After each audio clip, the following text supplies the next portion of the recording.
জরাজীর্ণতা ঝেড়ে ফেলে দেশের হকি নিয়মিত মাঠে রাখার আশ্বাস দিয়েছেন বাংলাদেশ হকি ফেডারেশনের সভাপতি air chief marshal Hasan Mahmud Khan. আজ প্রথমবারের মতো যুব বিশ্বকাপে কোয়ালিফাই করা বাংলাদেশ দলের খেলোয়াড়দের সংবর্ধনা অনুষ্ঠানে তিনি এমন আশ্বাস দিয়েছেন। ওমানের মাস্কাটে এশিয়ান অনূর্ধ্ব-21 হকিতে থাইল্যান্ডকে 7-2 গোলে হারিয়ে প্রথমবারের মতো যুব বিশ্বকাপের টিকিট নিশ্চিত করা বাংলাদেশ দল বৃহস্পতিবার সকালে ঢাকায় ফেরে। বিমানবন্দর থেকে তারা সরাসরি যান বিমান বাহিনীর ফ্যালকন হলে। সেখানে তাদের সংবর্ধনা জানান বিমান বাহিনী প্রধান এবং হকি ফেডারেশনের সভাপতি air chief marshal Hasan Mahmud Khan. সংস্থার পক্ষ থেকে বিজয়ী দলকে দেওয়া হয় 5 লাখ টাকার পুরস্কার। 1977 সাল থেকে নিয়মিত যুব হকি খেললেও এবারই প্রথম ইউথ বিশ্বকাপে খেলার সুযোগ পেল জুনিয়র টাইগাররা। তবে ঘরোয়া মানটা খুব একটা ভালো নয়। খেলোয়াড়রা চান আর্থিক সমস্যা সমাধানের পাশাপাশি অন্যান্য সুযোগ সুবিধা বাড়াতে। ইন্ডিয়া, পাকিস্তান বা অন্যান্য মালয়েশিয়া যেগুলো টিম আছে, ওদের ফ্যাসিলিটি আমাদের ফ্যাসিলিটি যদি পার্থক্য করেন, একদম আকাশ পাতাল পার্থক্য পাবেন। সো যদি ওয়ার্ল্ড কাপে আমরা ভালো রেজাল্ট করতে চাই, আমাদেরকে ফ্যাসিলিটিস দিতে হবে। আমাদের প্লেয়ারদের সব রকমের ফ্যাসিলিটি দেওয়া উচিত। প্লাস বাইরের অনেক ম্যাচ খেললে আমাদের কনফিডেন্স আপ হবে।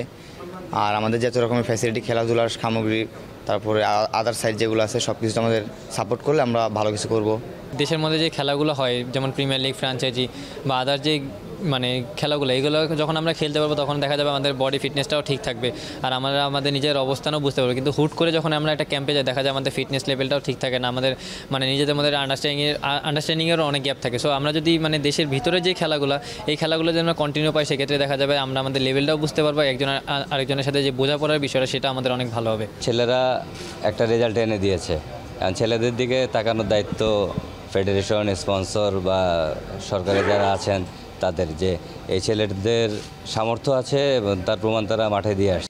দেশের হকির বেশিরভাগ কার্যক্রমই আটকে থাকে টেবিলে, যার ফলশ্রুতিতে নিয়মিত হয় না মাঠের খেলা। ফলে খেলোয়াড়রা বেশিরভাগ সময় থাকেন আর্থিক সমস্যায়। হকি ফেডারেশনের সভাপতি জানান যুব বিশ্বকাপকে লক্ষ্য করে নিয়মিত লিগ এবং আন্তর্জাতিক টুর্নামেন্ট আয়োজন করা হবে।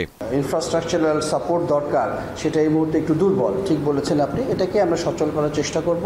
হকি ফেডারেশনের যে বাধাগুলি পূর্বে ছিল, আমার মনে হয় সেই বাধাগুলি এখন আর নাই।